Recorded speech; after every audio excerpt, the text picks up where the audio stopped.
Assalamualaikum warahmatullahi wabarakatuh. Perkenalkan, nama saya Indra Brangga Putra. Ingin mempresentasikan hasil kerja saya, yaitu tentang pengertian air dan jenis air berdasarkan sumbernya. Langsung saja. Semua mengenal yang namanya air. Bahkan semua orang mengonsumsi air setiap hari. Bisa dibayangkan bagaimana jadinya bila air bersih tidak tersedia lagi. Akankah kehidupan manusia menjadi punah? Begitu pentingnya air bagi kehidupan, bahkan alam. Dalam Al-Quran disebutkan air adalah sumber kehidupan dan dari air segala makhluk hidup dijadikan. Langsung pengertian air. Secara ilmiah, air merupakan substansi kimia dengan rumus H2O yang merupakan satu molekul air tersusun atas dua atom hidrogen dan oksigen dengan simbol O. Dalam keadaan normal, air tidak berbau, tidak berwarna, juga tidak berasa. Zat kimia yang terdapat pada air merupakan suatu pelarut, memiliki kemampuan untuk melarutkan banyak zat kimia lainnya, seperti garam, gula, asam, dan lainnya, seperti jenis gas maupun molekul organik. Secara sederhana, air juga dapat diartikan sebagai sumber kehidupan atau tanda kehidupan. Dikatakan sebagai sumber kehidupan karena tidak satupun yang dapat bertahan di bumi ini tanpa air. Terlebih manusia, lebih dari 70% sumber manusia tersusun atas air. Jadi, air merupakan senyawa yang berperan penting dalam segala hal bagi kehidupan makhluk hidup yang ada di muka bumi ini. Berikutnya, jenis air berdasarkan sumbernya. Menurut Undang-Undang Nomor 7 Tahun 2004, Pasal 1 Ayat 2 tentang sumber daya air, air adalah semua air yang terdapat pada, di atas, ataupun di bawah permukaan tanah, termasuk dalam pengertian air permukaan, air tanah, air hujan, air laut yang berada di darat. Di sisi lain, menurut Peraturan Pemerintah Nomor 80 Tahun 2001, jenis air dibedakan menjadi 5 kelompok, yaitu 1. Air laut merupakan air yang memiliki sifat asin karena mengandung garam naci. Kadar garam naci yang terlarut dalam air laut mencapai 3%. Dengan demikian, air laut tidak dapat dikatakan sebagai air bersih yang dapat langsung diminum. Akan tetapi, air laut melalui proses desalinasi atau menggunakan mesin RO agar dapat langsung diminum.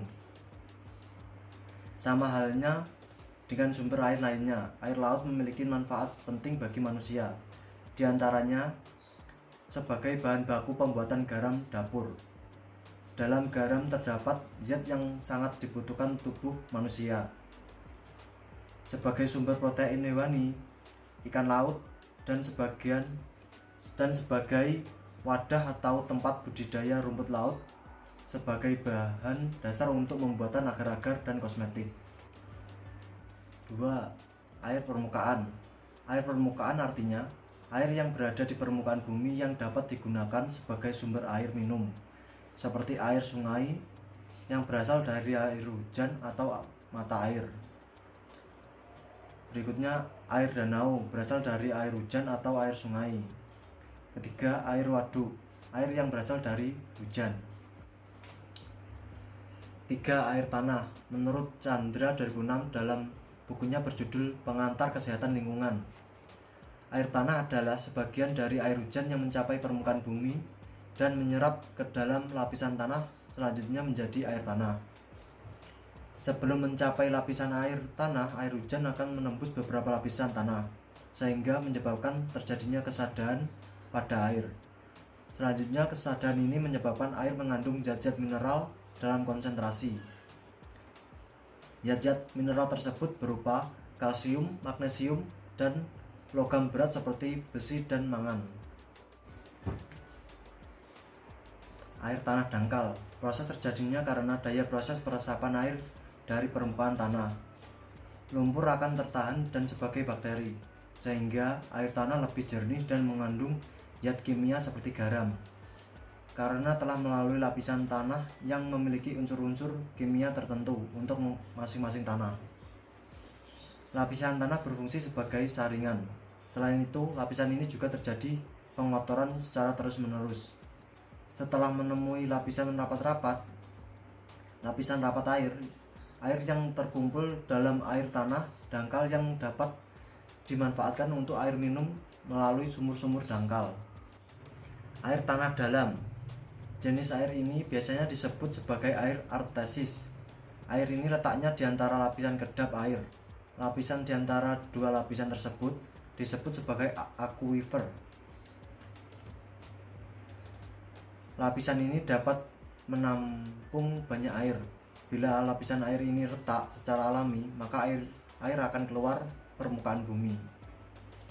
Air yang memancar pada permukaan tersebut sebagai mata air artesis. 4. Air hujan. Proses terjadinya hujan karena adanya penguapan, terutama ketika air permukaan laut yang naik ke atmosfer dan mengalami pendinginan. Selanjutnya jatuh ke permukaan bumi. Selama proses penguapan berlangsung, misalnya saat butiran salju jatuh ke permukaan bumi, sebagian butiran air hujan lainnya akan menguap sebelum sampai ke permukaan bumi. Sebagian lainnya tertahan pada tumbuhan dan oleh matahari akan diuapkan kembali ke atmosfer.